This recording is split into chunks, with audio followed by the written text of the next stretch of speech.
ବାଲେଶ୍ୱର ଜିଲ୍ଲା ଖନ୍ତାପଡ଼ା ଥାନା ଷ୍ଟେସନ ରୋଡରେ ଥିବା ଏକ ମଦ ଦୋକାନର ମ୍ୟାନେଜର ଦୋକାନ ବନ୍ଦ କରି ଘରକୁ ଫେରୁଥିଲା ବେଳେ 16 ନମ୍ବର ଜାତୀୟ ରାଜପଥ ଉପରେ ତାକୁ ଆକ୍ରମଣ କରି 1,30,000 ଟଙ୍କା ସହିତ ସୁନା ଚେନ୍ ଓ ମୋବାଇଲ ଲୁଟି ନେଲେ ଦୁର୍ବୃତ୍ତ। ଏଭଳି ଅଭିଯୋଗ ଗତକାଲି ରାତିରେ ଥାନାରେ ଦାୟର କରାଯାଇଛି।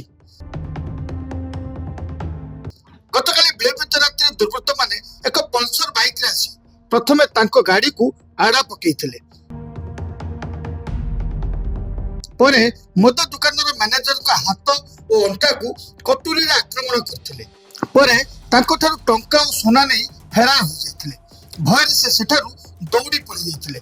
ସ୍ଥାନୀୟ ଲୋକେ ଉଦ୍ଧାର କରି ପ୍ରଥମେ ଖନ୍ତାପଡ଼ା ମେଡିକାଲରେ ଭର୍ତ୍ତି କରିଥିଲେ ମଧ୍ୟ ତାଙ୍କ ଅବସ୍ଥା ଗୁରୁତର ହେବାରୁ ତାକୁ ବାଲେଶ୍ୱର ଫକୀରମୋହନ ମେଡିକାଲକୁ ସ୍ଥାନାନ୍ତର କରାଯାଇଛି।